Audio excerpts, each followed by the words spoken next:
Yabarako shekeria baba. Masantara baro. Eya babaraka taka shataraba. Esa broko toko shakataba. Maruseria babara. Eya broko sokoria baba. Marebreko sokoria. Marengreko sokoria. Alo greke shakaraba. Eya barako teke sakatabo. Rabroko sokoria baba. Masantara baba. Esa karabaroke shakataba. Maluse keriaba. Luse keria mana kote keria. Ela broko toko sakata manoke. Ya broko toko shakarabaroke. Iya broko toko sakarabama. Eya brakatako shakaria. Luse keria manoke. Aya broko sokoria. Yahweh na yepa inayo. Je viens à toi Seigneur. Je viens à toi Seigneur. Par le nom de ton fils Jésus-Christ. Je viens à toi Seigneur. Viens Seigneur. Viens Seigneur. Viens Seigneur. Au secours de nous. Au secours de ton peuple. Viens notre Dieu. Viens notre Dieu. Éclaire nos yeux Seigneur. Illumine les yeux spirituels de nos cœurs. Illumine les yeux spirituels de nos cœurs Seigneur. Pour que nous comprenions les choses que nous n'avons jamais compris. Seigneur Dieu, tu es majesté. Tu es majestueux Seigneur. Tu es majestueux Seigneur. C'est toi qui donnes la connaissance à tes serviteurs. C'est toi qui amènes Seigneur ton peuple vers la lumière. Éternel Dieu des armées, tu nous as fait quitter le monde des ténèbres. Tu nous as transportés dans le monde de la lumière. C'est pourquoi Père, je te prie Père de descendre aujourd'hui. De descendre dans la vie de chacun. De descendre au milieu de nous Seigneur. De descendre dans la vie de chacun Seigneur. Oh Dieu, manifeste ta puissance. Manifeste ta grâce. Manifeste ta justice. Dans nos vies nous avons besoin de toi. Dans nos vies nous avons besoin de toi. Tu es le seul soutien de notre vie. Tu es le principe de la création. Tu es le Dieu qui existe par soi-même. Tu es celui qui nous enseigne. Tu es celui qui nous dit je suis avec vous. Je ne vous abandonne pas. Tu es celui qui nous soutient par ton bras étendu. Tu as dit je te prends en charge dès maintenant jusqu'à ta vieillesse. Éternel Dieu, viens maintenant. Viens maintenant Seigneur. Viens maintenant Seigneur. Glorifie-toi dans la vie de chacun. Glorifie-toi dans nos vies papa. Glorifie-toi dans nos vies papa. Glorifie-toi dans nos vies Seigneur. Glorifie-toi dans nos vies Seigneur. Glorifie-toi dans nos vies Seigneur. Eya broko sakaraba. Maruse keria baba. Maronderia katako shekeria. Maruse beria broko toko sakaraba. Adinderia. Sotoria. Maruse keria. Aluse keria broko sokoria. Marenderia kasakarababa. Oh Jésus. Merci. Merci mon Dieu. Merci mon Seigneur. Merci mon véritable Dieu. Merci le Tout-Puissant. Alléluia. Jésus. Jésus. Jésus. C'est toi qui descends. C'est toi qui descends au milieu de nous. C'est toi maintenant Jésus. C'est toi qui es avec nous. C'est toi qui as dit je serai avec vous jusqu'à la fin du temps. Jésus, tu n'abandonnes pas tes serviteurs. Tu n'abandonnes pas ceux qui tournent vers toi. Tu n'abandonnes pas ceux qui te cherchent. Car Dieu dit dans ta parole que je n'ai pas dit aux enfants de Jacob de me chercher sans fin. Maintenant Seigneur que nous sommes là, manifeste-toi. Manifeste-toi. Manifeste-toi. Manifeste-toi papa. Et Yabroko Shakarababa. Merci Père. Merci Père. Merci papa. Merci mon Dieu mon roi. Sois béni. Sois loué. Sois glorifié. Sois magnifié. Sois exalté Seigneur. Merci mon Dieu mon roi. Merci mon Seigneur. Lobroko Shindarababa. Eya baba baba. Rebreko Shindarababa. Regreko Shindarababa. Eya baba rako Shindarababa. Merci Seigneur. Merci Jésus. Merci papa. Merci mon Dieu. Merci mon roi. Merci mon Seigneur. Merci les saints. Les saints. Les saints. Les saints. Les saints. Merci pour les miracles que tu fais Seigneur. Merci pour les chansons que tu donnes Seigneur. Merci pour des signes et des prodiges que tu fais dans la vie des gens. Glorifie-toi mon frère, mon Père. Glorifie-toi mon Seigneur. Magnifie-toi notre Dieu. Nous te célébrons Père. En tout de tout cœur. Nous te magnifions Seigneur. Pour ce que tu as accompli. Dans les siècles et des siècles. Gloire et louange. Merci Père. Au ton puissant. Au nom puissant de notre Seigneur Jésus-Christ. Gloire et louange. Merci mon Père. Au nom puissant de notre Seigneur Jésus-Christ. Gloire. Gloire à toi papa. Au nom de Jésus. Merci Seigneur Jésus-Christ. Merci Seigneur de gloire. Merci mon Dieu, mon roi. Merci mon Seigneur. Par le nom de Jésus-Christ. Par le nom de Jésus-Christ. Sois élevé, sois béni, sois loué infiniment dans les siècles des siècles. Au nom de notre Seigneur Jésus-Christ. Merci Seigneur Jésus-Christ. Amen. Que Dieu soit loué. Que Dieu soit glorifié pour ce moment qui était très merveilleux pour nous.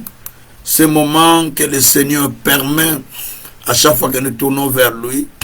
Il a des choses qu'il fait pour nous. Il accomplit sa justice. Il accomplit sa miséricorde.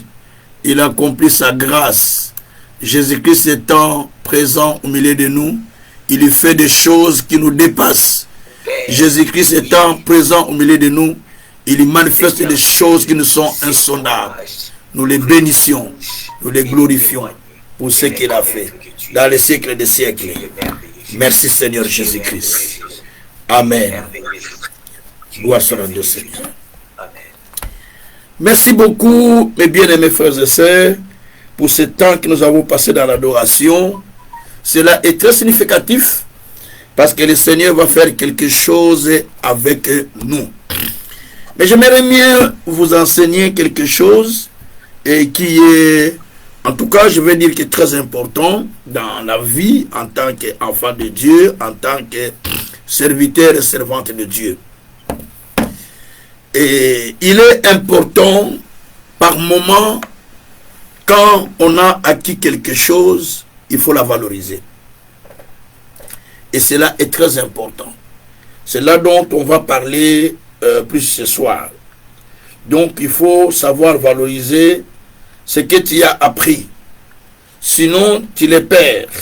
Parce qu'il y a des gens aussi qui apprennent des choses qui sont à leur disposition, mais ils ne les valorisent pas. C'est-à-dire que ce qui n'est pas valorisé ne peut jamais être utile. Donc ça ne va pas servir parce que vous ne l'avez pas valorisé. C'est pourquoi nous voulons apprendre quelque chose de très important et de très important par rapport à notre apprentissage de la parole de Dieu de jour et nuit. Parce que nous apprenons jour et nuit auprès du Seigneur étant que des étudiants du Christ, étant que des étudiants de la parole du Christ. Nous sommes des étudiants éternels. Nous apprendrons la parole de Dieu jour et nuit jusqu'à notre dernier jour. Nous serons toujours devant le Seigneur, écoutant la parole, apprenant la parole. Ce sera d'ailleurs que le Seigneur veut. Donc nous allons continuer à apprendre la parole de Dieu et nous allons continuer à aller de gloire en gloire, de puissance en puissance. Gloire soit rendue au Seigneur. Alors, pour ce soir, nous avons un intitulé que nous allons faire. C'est un enseignement pour nous qui apprenons déjà la parole de Dieu. L'enseignement s'intitule « La valorisation des compétences acquises dans une formation biblique ». La valorisation des compétences qu'on peut acquérir lorsque vous apprenez la parole de Dieu, lorsque vous faites une formation biblique ou lorsque vous écoutez la parole. C'est très important. Parce que tout ce que tu as appris, que tu ne valorises pas, cela ne te servira pas à grande chose. Parce que tu ne le valorises pas. Ce que tu valorises, te valorise. Ce que tu dévalorises, ça va aussi te dévaloriser ou ça ne va pas avoir de l'impact dans ta vie. À chaque fois que nous nous mettons à lire la parole, à apprendre la parole, à étudier la parole, à faire une certaine formation, nous recevons des compétences qui qualifient ou qui nous qualifient dans les niveaux que nous voulons avoir. Dieu aime que les gens parviennent à la connaissance. Dieu aime que les gens plutôt aillent plus loin de la connaissance. Parce que la Bible dit dans... Ah, le texte m'échappe. 1 Timothée 2, verset 3, je pense, au 4. Cela est agréable, cela est bon et agréable à l'Éternel, qui veut que tout homme soit sauvé et qu'il parvienne à la connaissance de la vérité. Cela est bon et agréable à Dieu, qui veut que tout homme soit sauvé et qu'il parvienne à la connaissance de la vérité. Ce qui veut dire, Dieu veut que nous puissions apprendre, acquérir la vérité. Dans cet enseignement, nous allons étudier 4 éléments très importants. Suivez très bien.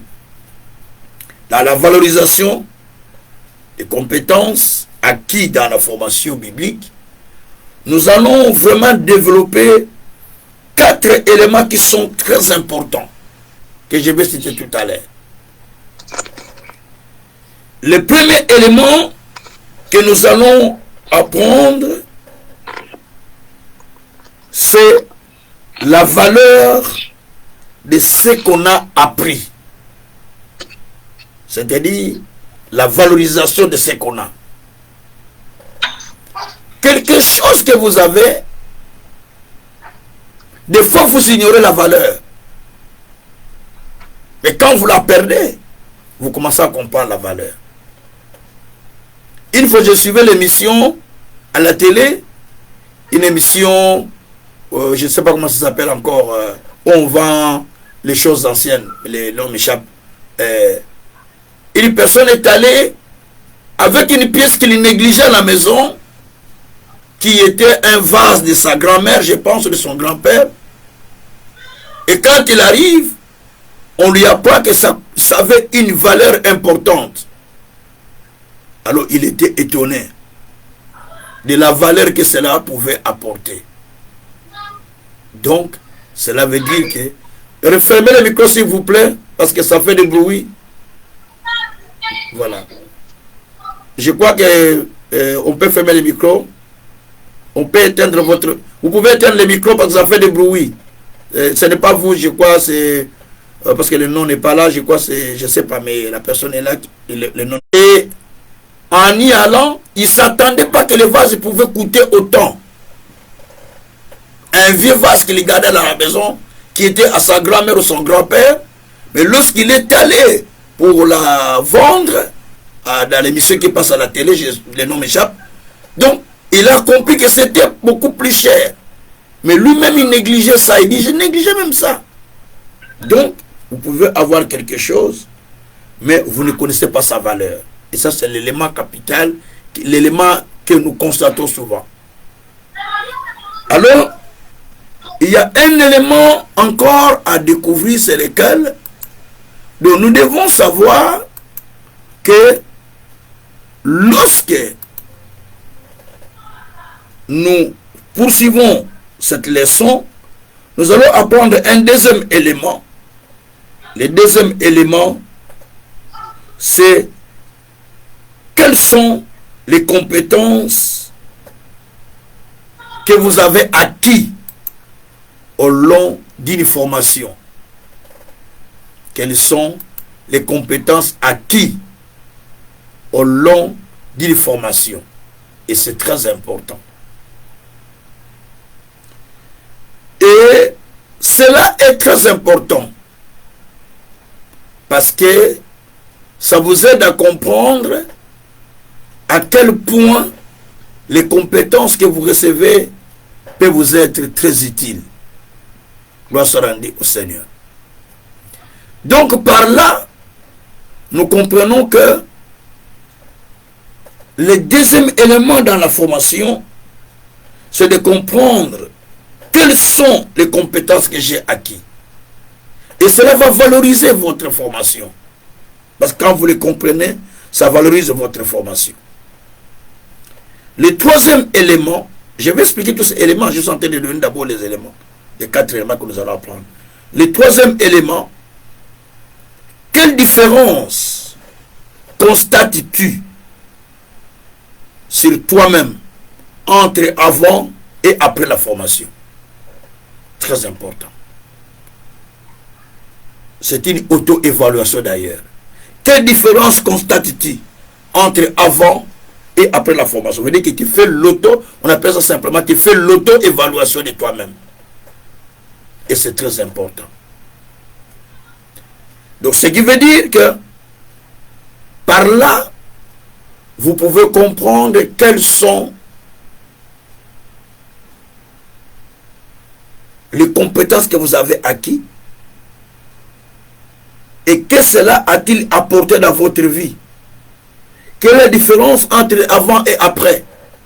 Et c'est très important. On va lire tous les versets qui parlent de toutes ces choses. Quatrièmement, finalement,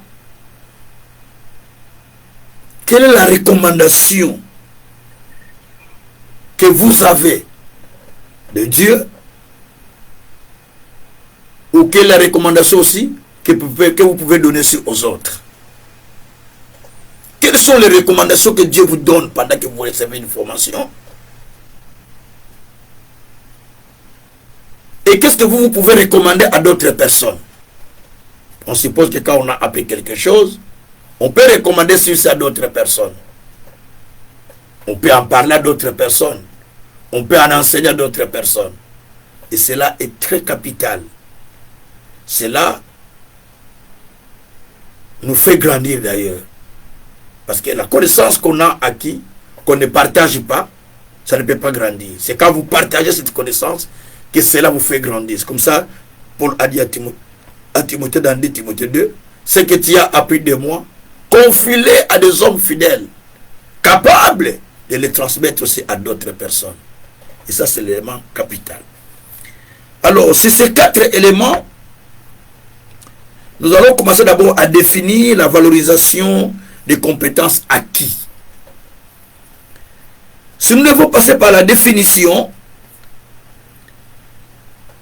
ma définition est simple, parce que elle va m'ouvrir l'esprit à des choses que je vais lire dans la Bible.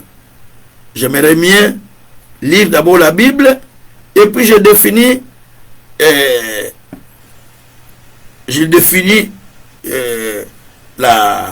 donne la définition plutôt de la valorisation. Je suis dans le livre de Matthieu 13, verset 14. Je lirai 2 textes. Matthieu 13, verset 44, pardon. Matthieu 13, verset 44. Et puis Proverbe 2, verset 1 à 6. Mais nous allons commencer au Matthieu 13, verset 44. C'est là où nous allons donner la définition. Matthieu 13, et puis verset 44. Là, nous allons donner la définition de la valorisation de ce qu'on a ou la compétence qu'on a. Alors, Jésus dit une chose dans ce texte de Matthieu 13, j'aime bien ce texte d'ailleurs, verset 44, parce qu'on nous parle des trésors, de celui qui a trouvé les trésors, qui se décide de tout vendre pour acheter l'espace où il y a les trésors. Alors, le royaume des cieux est encore semblable à un trésor caché dans un champ. L'homme qui l'a trouvé le cache, et dans sa joie, il va vendre tout ce qu'il a et acheter ce champ.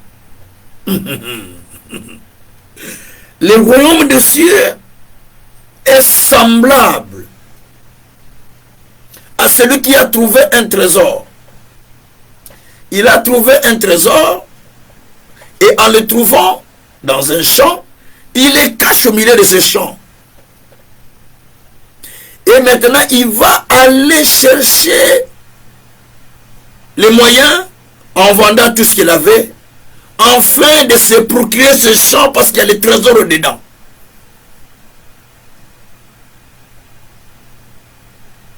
Ah, je vais expliquer la valorisation, là je vais définir la valorisation. La valorisation des compétences acquises dans une formation biblique par exemple, c'est donner une importance, une valeur à ce que tu as, à ce que tu as appris, à ce que tu as découvert. Et cela va faire de toi une personne nouvelle. Je n'étais pas ce que je suis. Mais j'ai découvert la vérité. Et la vérité que j'ai découvert a fait de moi ce que je suis. J'étais au départ un mécanicien. Mais lorsque j'ai découvert la vérité a commencé à me transformer. Jusqu'à me sortir de mon ghetto pour me placer au milieu des grands. Parce que j'avais saisi ce que j'avais appris. Je ne le prenais pas à l'aventure. Comme dit Paul, je ne cours pas à l'aventure. Je ne bats pas en l'air. Mais je courais avec objectif. Il faut courir avec objectif. Il ne faut pas battre en l'air, comme dit l'apôtre Paul dans 1 Corinthiens 9, verset 24 jusqu'au verset 27. Il faut traiter ton corps directement jusqu'au verset 27. Il faut traiter ton corps directement. Il faut se donner de la discipline, juste à saisir ce que toi tu attends de Dieu. Et cela est hyper important. Et c'est ça ce que j'avais fait. Et cela a changé ma vie, complètement. Complètement. Même ceux qui me connaissaient, quand ils me voyaient, quand ils m'entendaient, se disent, ah, il n'est plus comme nous. Hein. Lui, il est devenu différent de nous. Parce que simplement, j'ai saisi ce qui m'a été dit. J'ai saisi l'enseignement. J'ai saisi ce qui m'a été prêché. Et j'ai commencé à travailler sur ça pour la valoriser jusqu'à aujourd'hui. Gloire soit rendue au Seigneur. Le deuxième texte que je vais lire, c'est le texte de Proverbes chapitre 2. Mais je ne lirai pas jusqu'au verset 6, je peux lire jusqu'au verset 4, 5, je vais voir d'ailleurs. Proverbes chapitre 2, verset 1.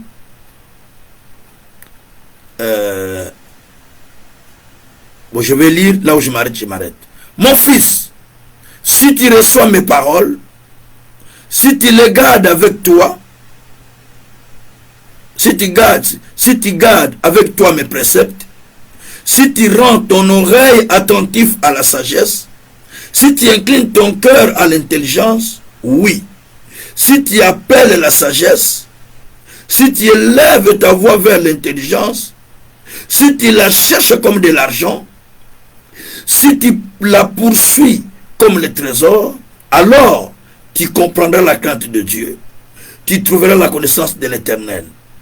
Car l'Éternel donne la sagesse de sa bouche. L'Éternel donne la sagesse. De sa bouche sortent la connaissance et l'intelligence. Jusque-là, c'est bon. Et vous voyez dans ce texte, c'est un père qui parle à son fils. Il dit, reçois mes paroles. Si tu gardes avec toi mes préceptes, si tu rends ton oreille attentive à la sagesse, si tu inclines ton cœur à l'intelligence, oui. Oui. Tu appelles la sagesse, tu élèves ta voix vers l'intelligence, si tu la cherches comme de l'argent, si tu la poursuis comme un trésor, c'est-à-dire, ça va te changer. Ça va t'apprendre la crainte de Dieu. Ça va te transformer. Ici, le Père explique à l'enfant de chercher la sagesse, de garder les paroles de son Père comme un trésor. Parce que cela a de la valeur pour sa vie. C'est ce qu'il expliquait là aux enfants. ou à un enfant. Donc, cela c'est la valorisation. Alors, les choses que vous ne valorisez pas ne peuvent pas apporter en vous quelque chose de bien. Une prédication que vous prêchez à l'église, que vous ne valorisez pas, ne peut pas amener un changement dans votre vie. Un enseignement qu'on vous a enseigné, que vous ne valorisez pas, ne peut pas amener grand chose au milieu de vous. Il y a des gens qui écoutent les prédications tous les dimanches, ou chaque semaine 2-3 fois. Mais comment ils restent la même personne? Simplement parce qu'ils ne valorisent pas ce qu'ils ont écouté. S'ils les valorisent, Dieu aussi les valorise. Si tu valorises la parole de Dieu, Dieu te valorise. Dieu dit, celui qui m'honore, je l'honore. Si tu honores Dieu, Dieu t'honore. Dieu l'honore au travers de sa parole. Voilà ce qu'on dit au Seigneur. Alors je parle maintenant du premier point dont on avait énuméré, que nous avons 3 points à apprendre. Le premier point, nous avons parlé de la valeur de ce qu'on a appris. Donc, valoriser ce qu'on a appris. Ça, c'est le premier point que nous allons développer. Valoriser ce qu'on a appris,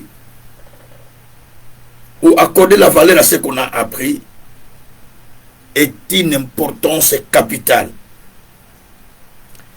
Une importance capitale, pourquoi? Parce que ce que tu as appris, c'est ce qui va déterminer ce que tu vas devenir un jour. Nous aurons beaucoup de versets à lire. Dans 2 Timothée chapitre 2, verset 1 à 2, c'est Paul qui parlait à Timothée. Timothée, mon enfant, ce que tu as appris de moi,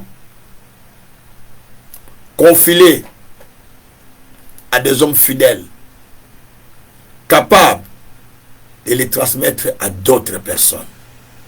Il parle de ce que tu as appris de moi. Il y a des choses que nous apprenons des autres, de nos pères, de nos parents, de nos pasteurs, de nos mamans. Moi, je dis toujours à mes enfants, je dis, j'ai appris beaucoup de choses jusqu'à 13 ans à côté de mon père. Après 13 ans, je n'étais plus avec lui. Jusqu'à simplement 13 ans. Mais je leur explique les choses que j'ai appris de mon père. Mais jusqu'à 13, je vous dis, jusqu'à 13 ans. Quelle sagesse! Généralement, l'enfant de 13 ans, il se balade passer par là. Mais moi, à 13 ans, avec mon père, on allait au village, on était par-ci par-là. J'apprenais. J'allais partout pour aller faire des palabres familiales.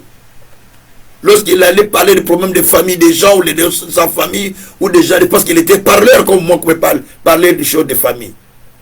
Et c'est là où j'ai appris. J'avais 13 ans. Donc ma dernière année avec lui, c'est 13 ans. Je ne l'ai plus revu jusqu'à ce qu'il est mort. Hein. J'avais 21 ans. Mais je ne l'ai plus revu. Donc, pour dire simplement que les choses que vous ne valorisez pas ne peut en aucun cas vous apporter une valeur ajoutée dans votre vie.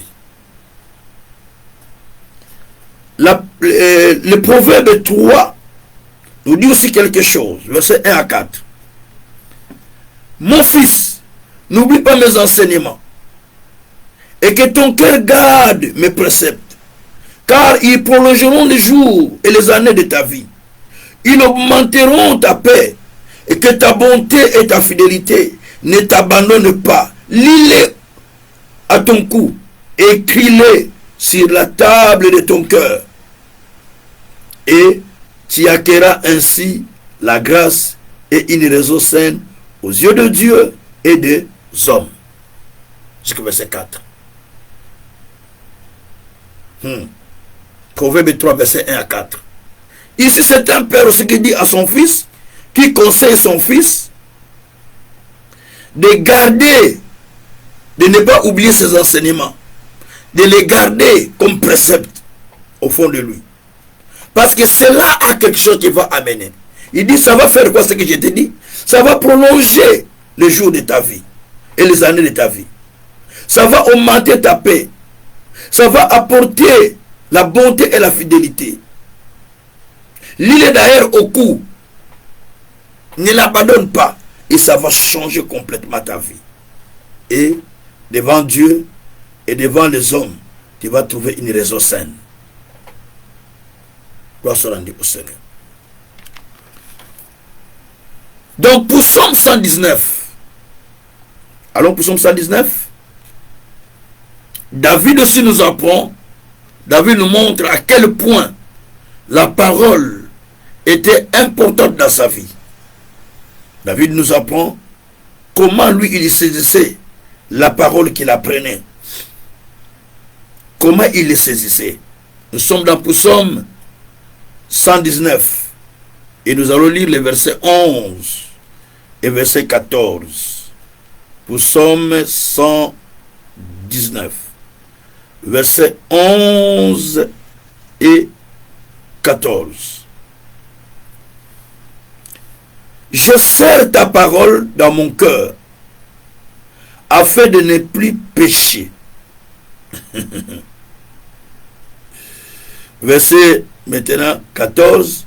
Je me réjouis en suivant tes préceptes, comme si je possédais tous les trésors. Oh!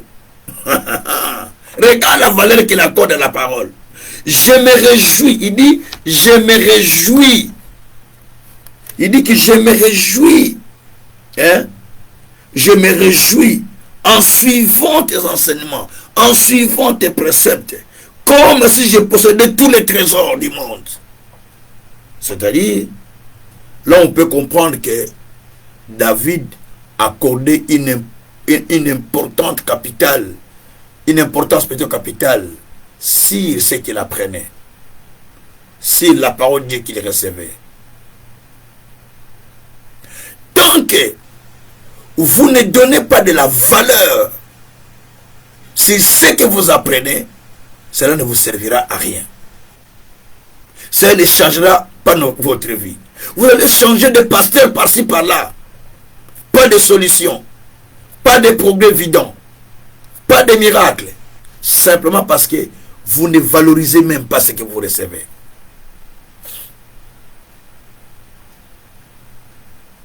C'est pourquoi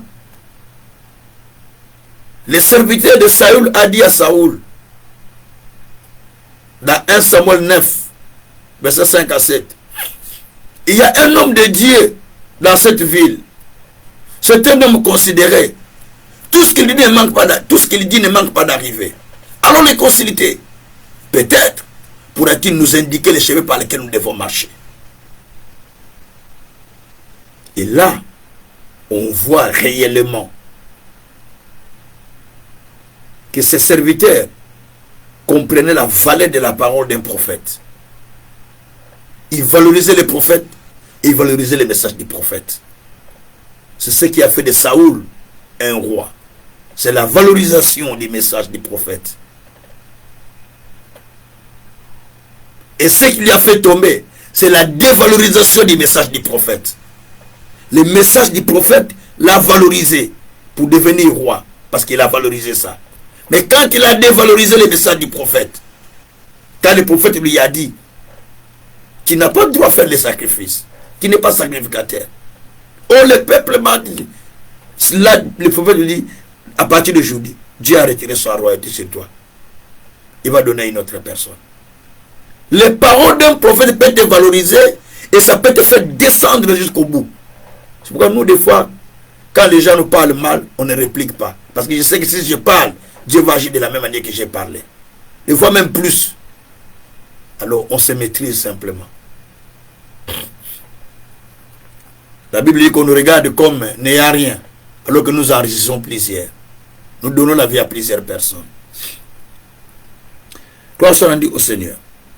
Quand nous avons l'acte 13, non, acte 17, pardon, acte 17,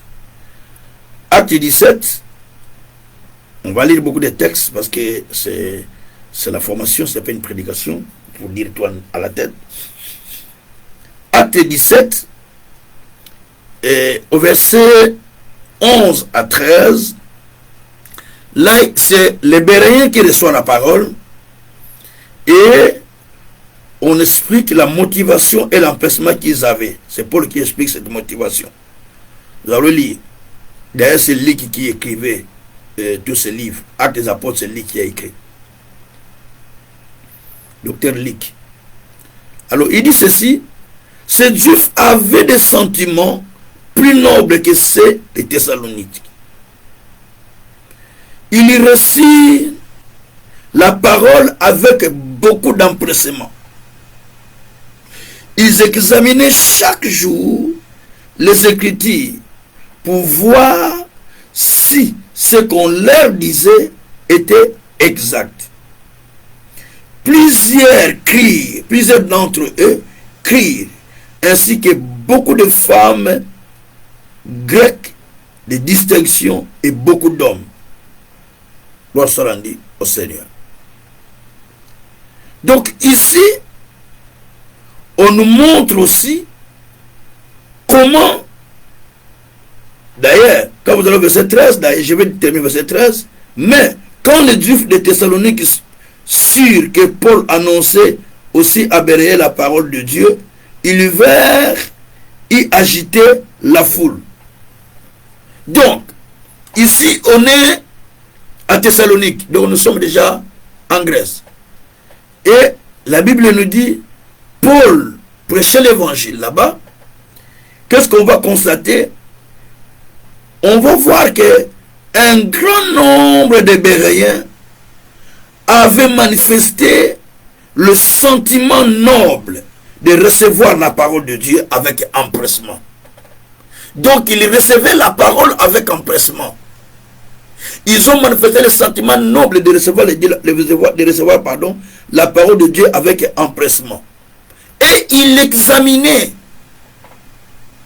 les Écritures pour savoir si cela était exact. Quand on est déjà serviteur de Dieu, qui est passé par des formations, il faut toujours examiner les Écritures. Pendant qu'on parle, examiner les Écritures. Est-ce que le prédicateur, pendant qu'il parle, il est assis dans la parole ou il est en train de vapoter sur les fables ou sur des choses ordinaires? Parce que tu vas voir, pendant qu'il parle, s'il est assidu sur les Écritures, ou bien il parle vague. Moi, souvent j'entends, je vois des gens, des fois, un prédicateur, il donne seulement une parole, un verset, il commence à expliquer, il n'appuie aucun autre verset, il n'a aucun autre verset d'appui, il raconte des histoires, des fois même dans une prédication, on a raconté des histoires et des alléluia 50. Pour une prédication de 1 heure, vous allez entendre des fois 80 alléluia. Alléluia, amen. Alléluia, amen. Donc, 80 alléluia. Mais il n'y a même pas le soutien biblique comme les Béréens le soutenaient. C'est-à-dire, c'est une erreur. Moi, en tant qu'un bibliste, quelqu'un qui apprend la Bible, donc, je dirais, pasteur, tu ne m'as pas convaincu, parce que je n'ai pas trouvé des supports qui m'ont convaincu. C'est pas que quand tu donnes l'histoire, quand nous étions à Kinshasa, nous avons vu ceci, quand nous étions à Singapour, Dieu avait fait ceci. Oui, ça ce n'est pas ça, ça c'est ce que les autres ont vécu. Mais j'ai besoin de la parole qui me fera vivre ce que les autres aussi vivent. Il faut la parole que les autres ont vécu. Donnez-moi les Écritures, donnez-moi la parole pour que je vive la même chose que les autres. Il faut que je soutienne cela avec les Écritures. C'est ce que les Béréens faisaient. Ils examinaient tout à la lumière de la parole. Donc si vous êtes déjà enfant de Dieu, si vous êtes croyant, vous devez examiner tout à la lumière de l'Écriture. C'est pas parce qu'on t'a dit, je vois, tu es né à Singapour, tu es né dans la famille telle, tu habitais telle rue, et tu as vu tel, et toi tu es épaté. Oh, pourquoi tu dois être épaté? Non. Et la femme là qui parlait, la femme remplie de l'esprit de Python, qui parlait derrière Paul dans Acte 16, il a épaté Paul? il parlait des choses vraies que Paul était serviteur de Dieu envoyé. Il parlait. Paul observait. Le troisième jour, Paul dit, ça, il n'y a pas la pluie biblique. Donc ça, ce n'est pas Dieu. Mais vous allez entendre dans un culte, vous priez, allez, vous allez entendre le professeur, je suis là, je suis votre Dieu, je suis là, je suis votre Dieu, je suis là. Moi je viens, je pose, je dis, arrête, l'esprit professeur, arrêtez. Pourquoi tu dois dire que je suis là? Parce que quand nous rassemblons déjà 2 ou 3 à son nom, lui il est au milieu de nous, c'est ce que dit la Bible. C'est-à-dire que pour que je sois sûr que toi tu es, que Dieu est là, il faut qu'il y ait une prophétie qui prouve que Dieu est là. Mais non, mais ça c'est la petitesse. C'est la petitesse. Donc il faut, je crois parce que, non parce que toi tu as dit que je suis là, je crois parce que lorsque nous nous rassemblons 2 ou 3, Dieu est au milieu de nous. Je crois que lorsque nous ouvrons nos voix pour monter vers le Seigneur, parler à l'Éternel, l'Éternel nous entend. Parce que nous sommes décidés de chercher le Seigneur se révèle à ceux qui le cherchent. Si vous me cherchez de tout votre cœur, eh bien je me ferai voir à vous. Jérémie chapitre 29, verset 13. Verset 12 à 13. Dieu soit loué. Donc ici, on constate que les chrétiens de Béret avaient l'empressement. Mais comment les chrétiens d'aujourd'hui n'ont pas l'empressement pour l'apprentissage? Vous ne sentez pas l'empressement des gens qui sont étudiants? Ils n'ont pas l'empressement pour apprendre des choses. Quand il y a déjà 60 versets pour nous, c'est clôturé. Non, 60 versets, c'est pas beaucoup. Dans une seule prédication, je donne tantôt 60 versets. Toi, tu penses que 60 versets, c'est beaucoup? Non, c'est pas beaucoup. Tu dois encore apprendre. Donc, tout cela montre que les gens se limitent. Donc, on ne peut pas se limiter. On doit grandir, on doit continuer, on doit apprendre, on doit toujours développer la connaissance. Donc, il faut développer l'empressement. L'empressement. Même si quelqu'un vient vous agiter, mais développez l'empressement pour la chose de Dieu. Les gens sont venus au temps de Paul là, pendant qu'il prêchait à Béret. Certains Juifs sont venus pour agiter la foule contre Paul. Mais Paul n'était pas découragé. Au contraire, il était empressé de prêcher l'évangile. Donc, il faut développer l'importance, développer l'intérêt à ce que vous apprenez. Cela va valoriser ce que vous apprenez. Dans Jean 6, versets 26 à 27, une foule a suivi Jésus. En ce moment, Jésus a dit, Seigneur, ils ont allé, ils ont vu que Jésus n'était plus là. Ils ont trouvé des barques vides. Et ils ont suivi Jésus, ils ont pris des barques pour suivre Jésus de l'autre côté, il était parti. Quand ils l'ont trouvé, ils dit, Seigneur, quand est-ce que toi tu es arrivé ici? Jésus dit, vous d'ailleurs, vous ne me cherchez pas, vous ne me suivez pas, parce que vous avez vu le miracle. Vous me suivez parce que vous avez mangé du pain et vous êtes rassasiés.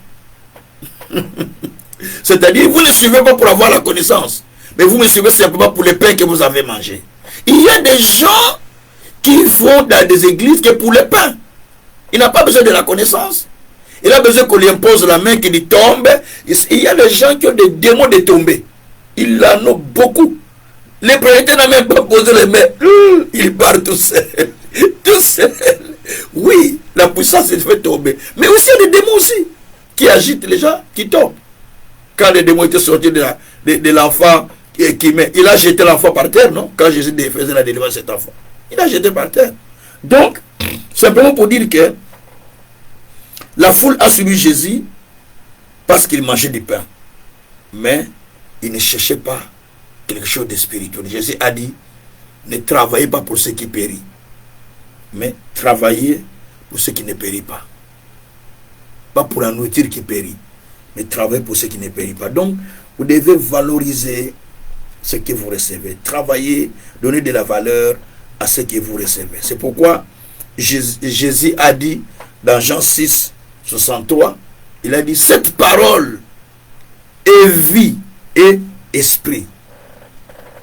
Cette parole que je vous enseigne, il est vie et esprit. Ce que j'enseigne là, la parole est vie et esprit. Et à partir du verset 68 jusqu'au 69, Pierre a compris. Lorsque Jésus a commencé à dire, à voir des disciples partir, il a posé à Jésus la question, il a posé aux disciples la question. Et tout le monde est parti. Vous étiez 70, vous êtes restés maintenant 58. Et vous, qu'est-ce que vous attendez? Pierre a dit, à qui irions-nous? Nous connaissons qu'à toi appartient les paroles de la vie éternelle. Et tu es le Christ.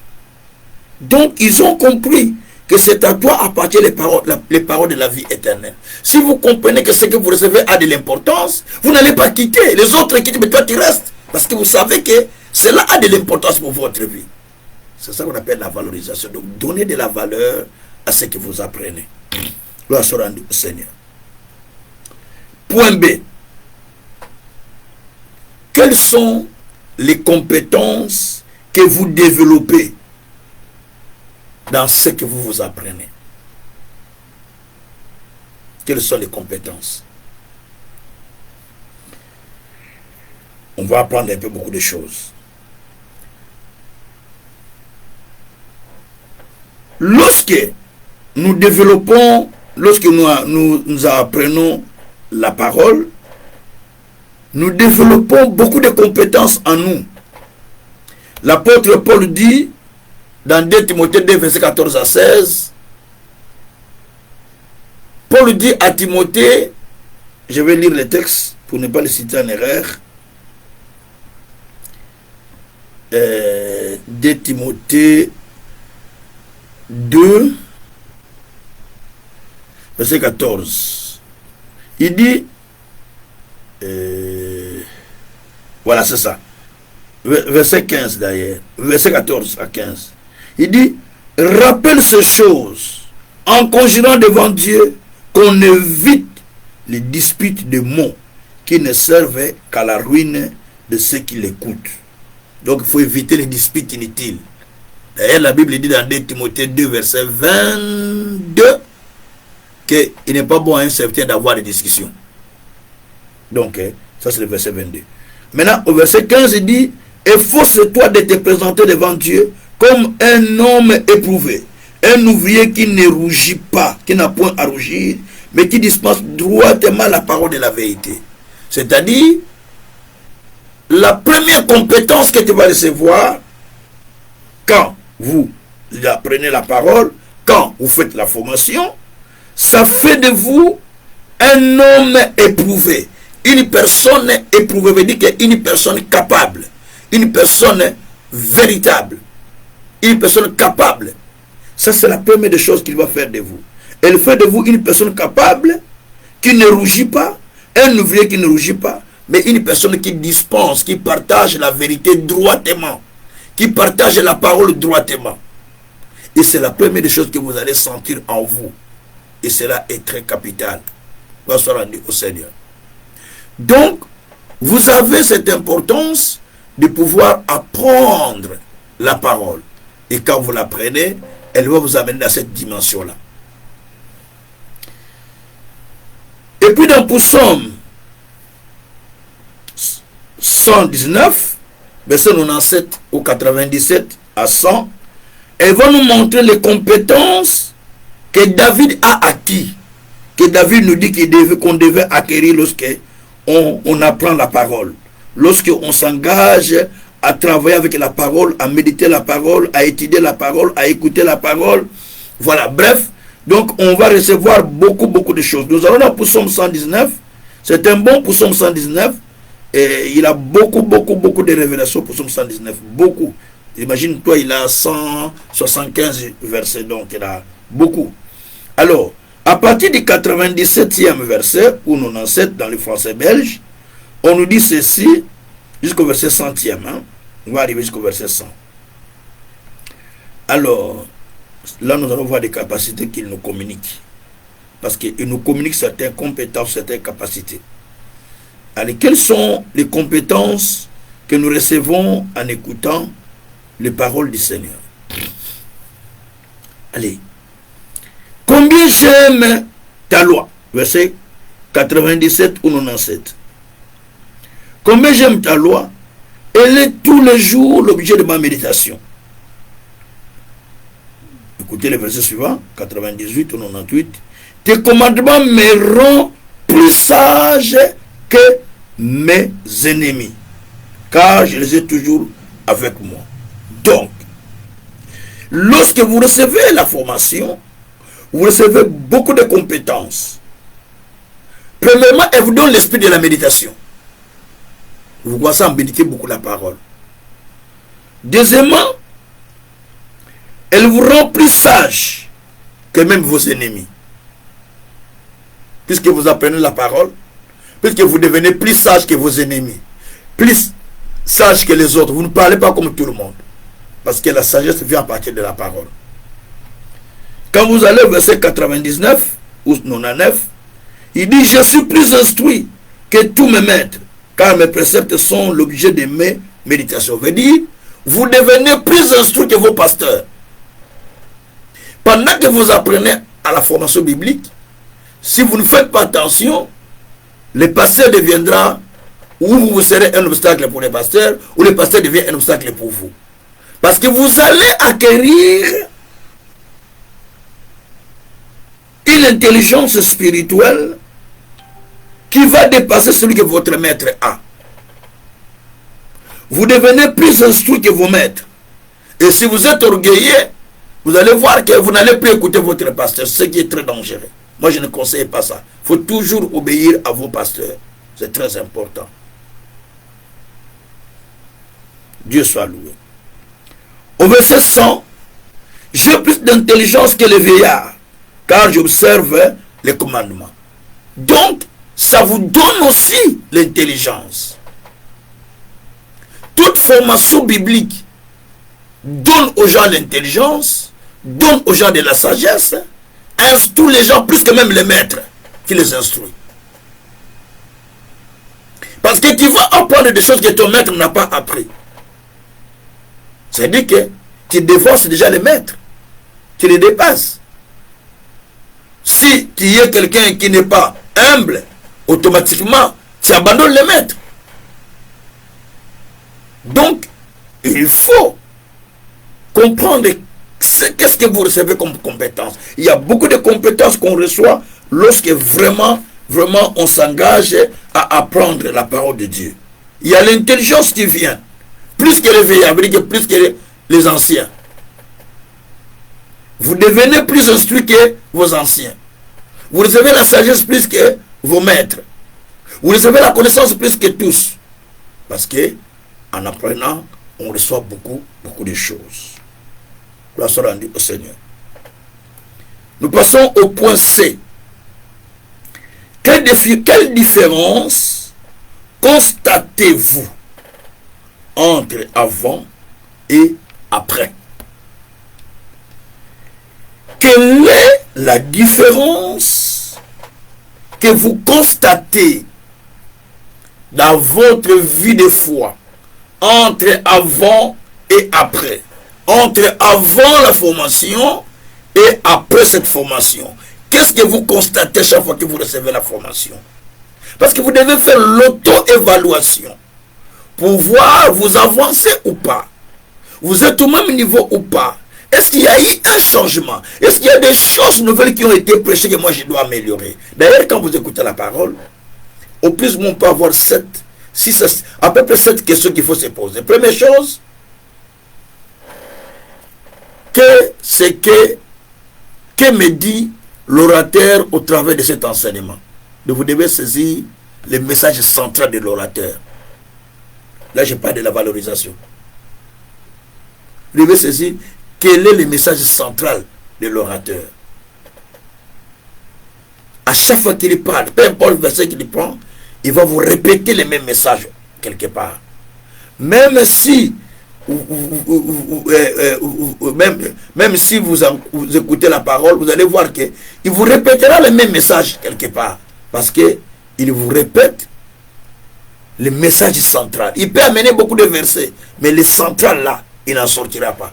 Parce que c'est le message central Je parle de la valorisation. Je prends beaucoup d'exemples, mais je retourne toujours sur la valorisation là.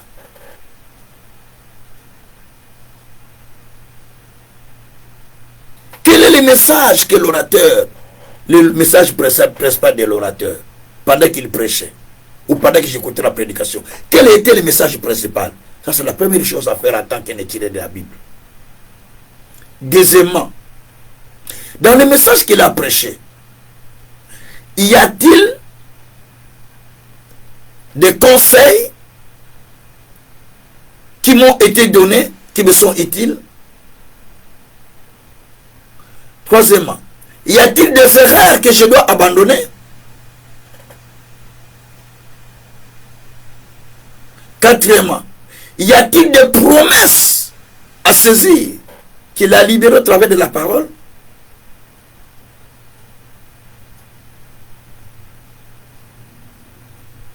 Cinquièmement, ai-je une erreur que je dois abandonner?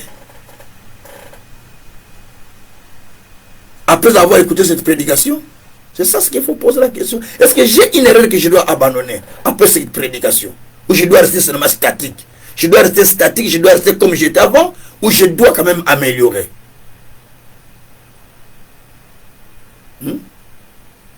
Parce que la parole me reproche. En quoi la parole me reproche? En quoi Dieu me reproche? Il faut se poser la question. Et tu parles finalement au 5e ou 6e. Y a-t-il de nouvelles choses que j'ai apprises par cette prédication, ou par cet enseignement, ou par cette formation? Y a-t-il de nouvelles choses que j'ai apprises que je n'avais pas avant? C'est très capital. C'est très capital. Il faut se poser la question, est-ce qu'il y a de nouvelles choses que j'ai reçues que je n'avais pas avant? C'est très capital. Quand vous vous posez des questions comme ça, donc vous êtes en train de vous valoriser vous-même. Vous êtes en train de vous peser vous-même. La Bible dit qu'examinez-vous vous-même, si vous êtes dans la foi ou pas. Donc vous êtes en train de peser sur vous-même, parce que vous examinez vous-même. Il n'y a pas quelqu'un qui vous met dans la balance, mais vous-même vous examinez. Et vous savez prendre vos responsabilités en disant, ça c'est pas mon niveau, ça c'est mon niveau. Ça je ne réplique pas, ça je réplique, parce que vous savez quelles sont les valeurs que vous avez en vous.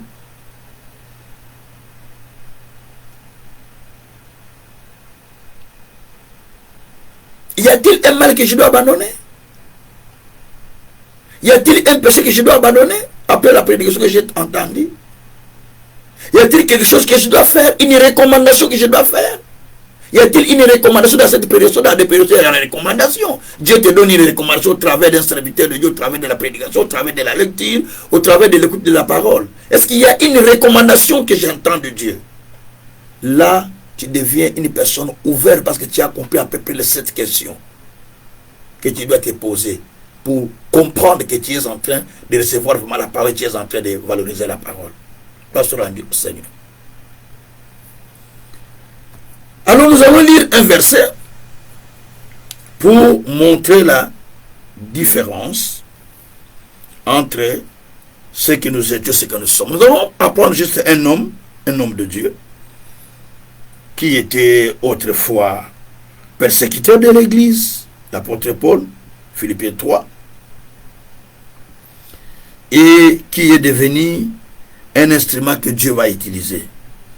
Nous sommes dans Philippiens chapitre 3, verset 4, jusqu'au 8e. Paul dit, moi aussi cependant, j'aurais sujet de mettre ma confiance en la chair. Si quelqu'un autre croit pouvoir se confier à la chair, je le prie bien davantage.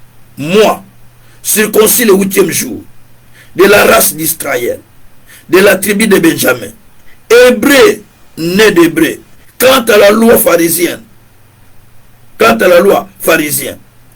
aux zèle persécuteurs de l'Église, irréprochable à l'égard de la justice de la loi. Verset 7. Mais ces choses qui étaient pour moi des gains, je les regarde comme une perte à cause de Christ. Même je regarde toutes choses comme une perte à cause de l'excellence, de la connaissance de Jésus-Christ, mon Seigneur, pour lequel j'ai renoncé à tout et je le regarde comme de la boue afin de gagner le Christ. Regardez ça. Quand vous lisez du 4e verset jusqu'au 6e verset, Paul explique ce qu'il était avant, zélé dans la loi, circoncis le 8e jour, hébreu de la race hébreu. Quant à la loi, très zélé, persécuteur de l'église, il explique tout ce qu'il était. Mais au verset 7, maintenant, il fait du contraste. C'est-à-dire qu'il maintenant commence à expliquer ce qu'il est devenu après avoir été enseigné par Christ. Après qu'il a été enseigné aussi par Ananias. Il dit, ces choses qui étaient pour moi des gains, aujourd'hui, je les regarde comme une perte. À cause de la connaissance excellente que j'ai reçue. Il y a la connaissance et la connaissance excellente. Je sais si vous savez ça. La connaissance a des niveaux. Il y a la connaissance et la connaissance excellente. Il dit que à cause de la connaissance excellente que j'ai reçue, j'ai tout abandonné afin de pouvoir gagner Christ. Je le regarde comme de la boue. Là, c'est un homme qui est en train de montrer que il a marqué il y a une différence qui rentre dans sa vie. Je ne sais pas vous si vous pouvez vous dire cela. Quelle est la différence que vous sentez avant la formation que vous avez suivie et vous continuez à suivre et maintenant? Quelle est la différence? C'est très important. Finalement, au dernier point, la recommandation.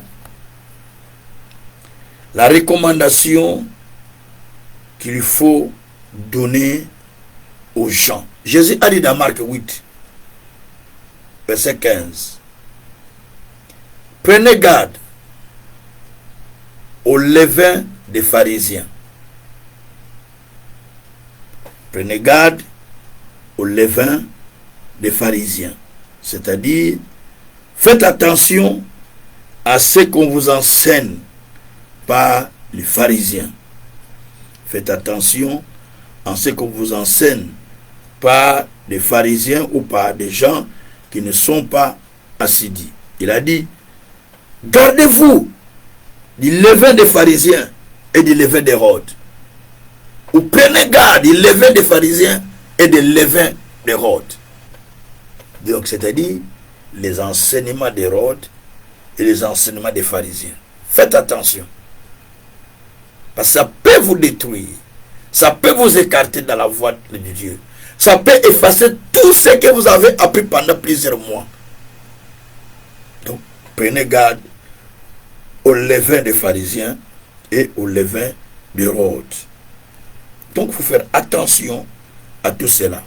C'est-à-dire, il faut être prudent des enseignements littéraux qui ne sont pas fondés sur la parole, mais qui sont fondés sur la philosophie humaine, sur la tradition, sur l'intellectualisme, mais qui n'est pas fondé sur la parole, mais qui sont comme des fables, des enseignements qui sont comme des fables. C'est pourquoi Paul a dit dans Philippiens 2, versets 6 à 8, il a dit très clairement, comme vous avez reçu le Seigneur Jésus-Christ, marchez en lui. Soyez fondés et transformés en lui. Soyez fondés et transformés, soyez fondés et enracinés plutôt en lui.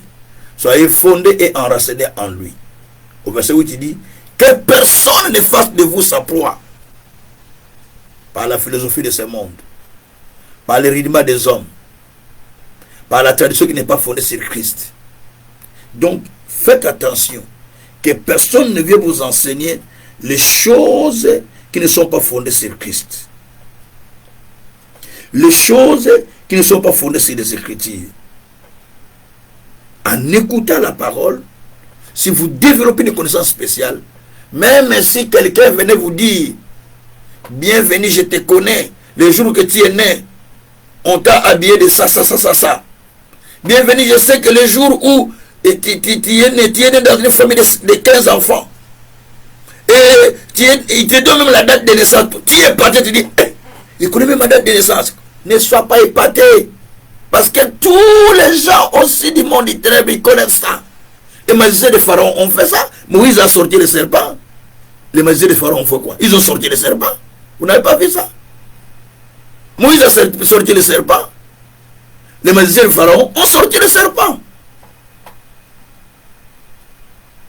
C'est-à-dire, il y a une limitation, mais qui n'est pas vraie. Heureusement, le serpent des magiciens était avalé par un seul serpent de Moïse. Seigneur. Donc ne soyez pas épatés de toutes ces choses-là, mais demeurez ferme dans les Écritures. Moi, on ne peut pas m'embarquer. Si tu viens, tu me donnes un message, il faut m'amener dans la parole. Toute prophétie doit être examinée à la lumière de l'Écriture. On ne doit pas la rejeter, mais il faut l'examiner à la lumière de l'Écriture. Si vous allez au Congo, tous les jours nous entendons, les familles ne font que se diviser parce qu'il y a que les messages des prophéties qui n'est même pas fondé sur le Christ. Là, il n'y a pas longtemps, on m'a appelé, une famille est en trouble. Pourquoi? Parce que le prophète a dit qu'on doit vendre cette maison-là. Parce que le papa a pris l'argent dans le monde des ténèbres quand il faisait la politique. Alors maintenant, il demande qu'on doit vendre la maison pour qu'il soit libéré. J'ai dit, maintenant, vous allez partir vivre où? J'ai demandé aux frères. Maintenant, quand on va vendre la maison, ils vont aller vivre où? Oh, papa, je ne sais pas. Parce qu'il y a un enfant qui prie dans une église de prophètes. Le prophète lui a dit qu'on doit vendre. Si tu ne te maries pas à cause de ça, regarde. Maintenant, tu as 47 ans, tu n'es pas marié. À cause de ça. Ah! Yaya, pardon. Moi, je ne fais pas ça. Demeurez dans la parole. Demeurez dans les Écritures. Quelle puissance qui est au-dessus de la puissance de la parole? Quelle puissance qui est au-dessus de la puissance de Jésus? Parce que vous n'avez jamais compris que vous avez été déclaré enfant de Dieu avec puissance. Romains 1, verset 4. Jésus a été déclaré fils de Dieu avec puissance. Vous, si vous êtes déclaré enfant de Dieu avec puissance, votre vie est cachée avec Christ en Dieu. Quelle est cette puissance de l'ennemi qui peut chercher à causer du tort sur votre vie?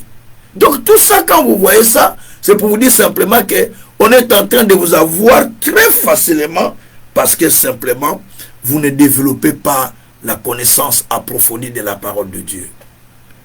Vous ne développez pas la connaissance approfondie de la parole de Dieu. Quand vous allez développer la connaissance approfondie de la parole de Dieu, vous allez remarquer que tout cela ne viendra plus. Développez la connaissance approfondie de la parole de Dieu. Ça va vous aider. Ça va vous amener plus loin. Développez la connaissance de la parole de Dieu. Ça va vous aider. Ça va vous amener très loin. Développez la connaissance de la parole de Dieu. Ça va vous aider. Ça va vous amener plus loin. Développez la connaissance de la parole de Dieu. Ça vous aidera à aller plus loin. Développez la connaissance de la parole de Dieu. Ça va vous instruire. Ça va vous enseigner. Ne vous laissez pas emporter par des gens. Ne laissez pas que les gens fassent de vous leur proie. Ah, qu'est-ce que ça? Ça pour pourquoi? Ne permet pas aux gens de faire de vous sa proie. Mais au contraire, développez la connaissance de la parole de Dieu. Développez la connaissance. Développez la connaissance. Et vous allez voir ce que Dieu va faire. En développant la connaissance, Dieu va vous remplir de sa grâce. Dieu va vous faire beaucoup de choses. Développez donc la connaissance de la parole de Dieu. Voyez? Développez la connaissance de la parole de Dieu. Ça coupe alors qu'on est à la fin. Développez la connaissance de la parole de Dieu. C'est très important. Ne laissez pas l'ennemi vous prendre. Ne laissez pas l'ennemi vous emporter. Ne laissez pas l'ennemi faire des choses dans votre vie. Gloire soit rendue au Seigneur. Alors, bien-aimés, Pour clôturer, je vous donne les recommandations qui sont dans la Bible. Philippiens chapitre 1, je vous donne 1, 2, 3, 4, 5. 4 à 5 versets. Dans Philippiens 1, Philippiens chapitre 1er, on est à la fin là. Au verset 30, il y a une recommandation que Paul a donnée aux Philippiens. Il dit ceci: en soutenant le même combat que vous m'avez vu soutenir, que vous apprenez maintenant que je soutiens. Non, je dois commencer au verset 29. Cela de la part de Dieu, car il vous a fait la grâce par rapport à Christ, non seulement de croire en lui, mais encore de souffrir pour lui, en soutenant les mêmes combats, les mêmes combats que vous m'avez vu soutenir. C'est-à-dire, Jésus nous a fait la grâce. Alors Paul recommande que nous soutenons des combats que lui a soutenus. Soutenez les combats dans la vie chrétienne. C'est-à-dire que faites le combat de la foi. Ne vous laissez pas emporter. Prenez le temps de faire des prières de combat de la foi. Parce que c'est cela qui va vous soutenir aussi. Ce sont des recommandations de Paul. Dans Jérémie 9, Jérémie 9, au verset 20, la Bible dit au verset 20, Jérémie 9, je le lis au verset 20, femme, écoutez la parole de Dieu, que votre oreille saisisse ce que dit sa bouche. Apprenez à vos filles des chants lugubres. Enseignez-vous des complaintes les unes et les autres. Donc ce sont des recommandations des serviteurs de Dieu à l'égard des enfants de Dieu. Ésaïe, au chapitre 1er,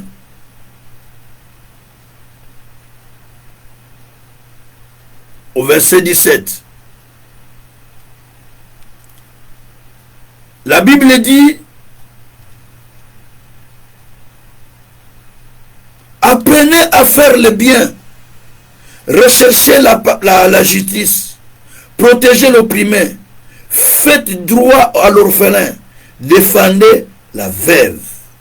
Tout ça, ce sont des recommandations. Ce sont des choses à faire tous les jours de notre vie. Parce que ce sont des recommandations. Donc,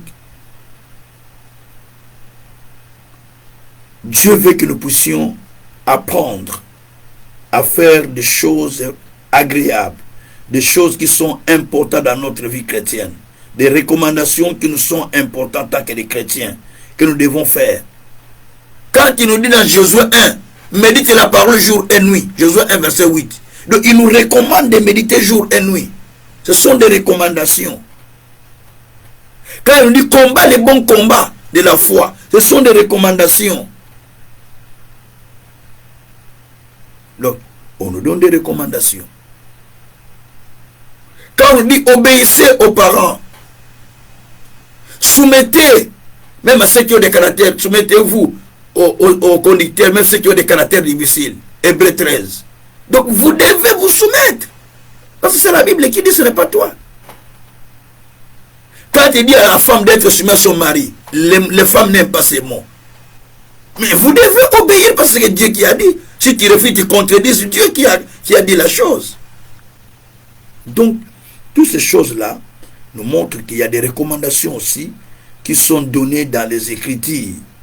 Les recommandations qui sont données dans les Écritures ont envie de nous aider à pouvoir mener une vie tranquille. Dieu a fait tout cela pour que nous puissions mener une vie qui est tranquille. Jésus a dit dans Matthieu 9, 13, allez, apprenez ce que signifie J'apprends plaisir à la miséricorde, non au sacrifice, car je ne suis pas venu appeler le juste, mais le pécheur. Jésus dit, allez, apprenez ce que signifie, je ne prends pas plaisir au sacrifice, mais je prends plaisir à la miséricorde. Cela veut dire, nous devons apprendre à être miséricordieux envers les autres. Et c'est très important. Donc, nous avons intérêt de pouvoir garder les commandements de l'Éternel dans notre vie. Il y en a beaucoup, beaucoup. Ce sont des exemples que je donne, en fait. Ce n'est pas le tout que j'enseigne. Ce sont quelques exemples que je donne. Il y a beaucoup de commandements que nous devons comprendre.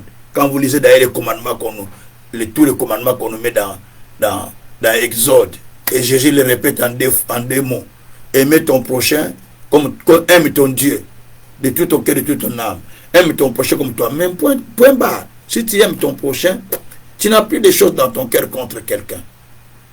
Donc, ce sont des recommandations qui nous sont données, qui nous ont été données par le Seigneur. Alors, nous allons clôturer par ici cet enseignement que nous venons de donner, juste pour nous aider à valoriser un peu ce que nous avons réussi. Qu'est-ce que vous avez senti depuis que vous avez appris ces choses, depuis que vous commencez à apprendre? Qu'est-ce qui est le meilleur que vous recevez? Jésus a dit dans Matthieu 9, Marc 13, au verset 28, Jésus a dit, instruisez-vous par une comparaison tirée du figuier. Dès que vous voyez les branches deviennent tendres et que les feuilles poussent, donc vous savez déjà que l'été est proche.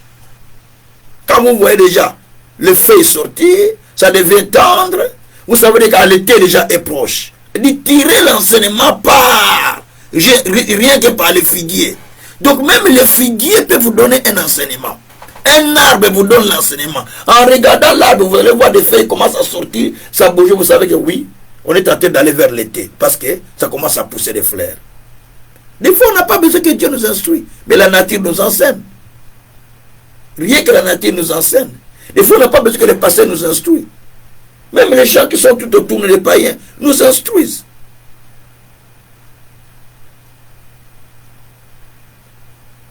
Vous voyez un peu ça? Bien-aimés, cherchons à apprendre. Cherchons à aller plus loin. Cherchons à apprendre la chose de Dieu.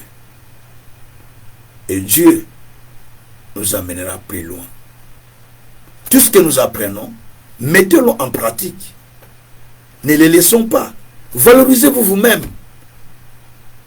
Appliquez, mettez-vous en pratique, mettez ça en pratique. Valorisez tout ce que vous avez appris pour comprendre si vraiment les compétences sont entrées en vous ou pas.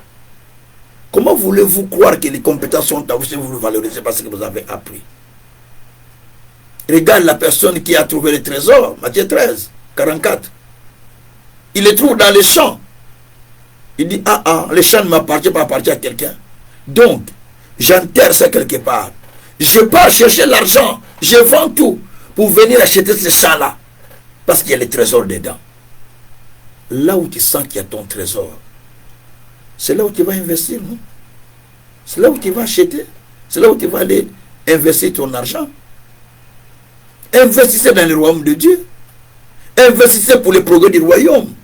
Investissez pour l'avancement de l'œuvre de Dieu. Investissez pour le progrès du royaume. Investissez pour l'avancement du royaume. Et c'est ce que vous devez faire. Et ça va vous aider à faire vivre ou à rendre vivifiant la formation. Vous pouvez faire la formation, mais elle n'est pas vivifiante. C'est-à-dire qu'elle n'a pas vie en vous. J'ai vu des gens qui ont suivi des formations. Mais on dirait qu'il n'a pas suivi la formation. Tu t'étonnes. J'ai suivi des formations avec d'autres personnes à notre période. Mais les mêmes personnes, ils viennent maintenant quoi apprendre chez moi. Je me dis, mais on a suivi ces choses ensemble avec eux, non? Mais comment ils viennent apprendre? Et parce qu'ils ne travaillaient pas pour ces choses-là quand on apprenait. Pour seulement j'apprends, je pars prêcher. J'apprends, je pars prêcher. Il va prêcher les choses qu'il n'a même pas expérimentées. Mais on apprenait ensemble avec eux. Mais moi, j'ai rentré, J'ai travaillé sur ce que j'apprenais. J'ai travaillé sur ce que j'apprenais. Et plus tard, quand j'ai ouvert l'école, même mes grands-pères, le pasteur de mon pasteur, il venait apprendre dans mon école. Alors c'est lui qui m'a imposé de me pour être pasteur. Hein. Mais il apprenait dans notre école. Tous mes amis, la plupart, ils venaient apprendre dans mon école. Pourquoi? Parce que j'ai travaillé pour développer mes compétences. C'est ce que j'apprenais, j'ai travaillé. Je ne reste pas calme. Hein? Je suis quelqu'un qui travaille beaucoup dans la parole. Donc je reçois, j'étudie, j'écris. Je médite, je prie. Et c'est ça, il faut travailler, il faut prier, il faut méditer.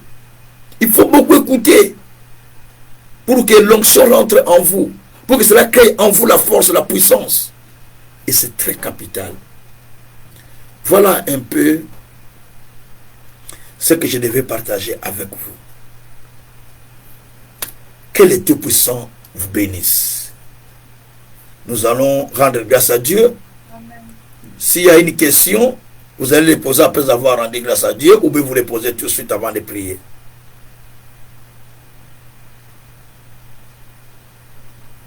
S'il n'y a pas, on va rendre grâce à Dieu. Bon, il n'y a pas de questions, on rend grâce à Dieu. Bénissons le Seigneur pour ce que nous avons appris et prions le Seigneur que la formation que nous recevons, ça devienne vivifiante en nous. Ça nous donne la vie. Ça nous rend la vie vraiment. Prions le Seigneur. Alléluia. Éternel Dieu des armées, que ce que nous apprenons devienne vivante en nous. Dieu du ciel et de la terre, rend cette formation vivante à l'intérieur de chacun de nous. Rends cette formation vivante, Père. Beaucoup de choses passent jour après jour, semaine après semaine.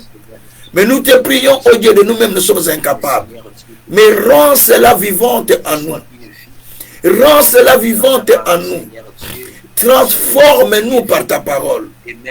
Transforme-nous par ce que nous écoutons. Transforme-nous par ce que nous entendons. Éternel Dieu des armées, tu nous rends la vie. Tu nous rends la vie. Tu nous rends la vie selon ta parole. Tu nous rends la vie selon ta parole. Tu nous rends la vie selon ta parole. Jésus, nous sommes là parce que toi qui as instruit tes disciples. Durant 3 ans, tu les enseignais et tu les as appris. Nous aussi, Seigneur, tu nous apprends beaucoup de choses. Nous voulons, oh Dieu, que ce que nous apprenons devienne vie et esprit en nous, afin que nous puissions témoigner la grandeur de Tout-Puissant. Béni soit-il le Saint, béni soit-il le Souverain, béni soit-il le Dieu de justice.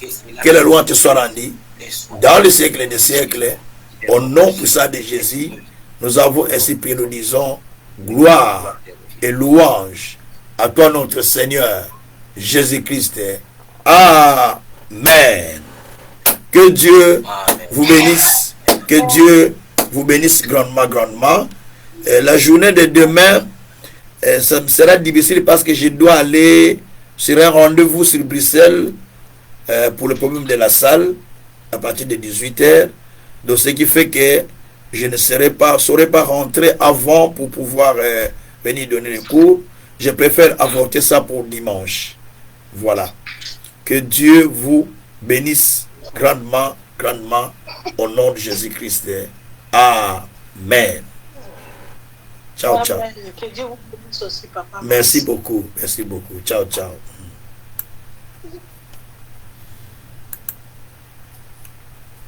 Merci Jésus.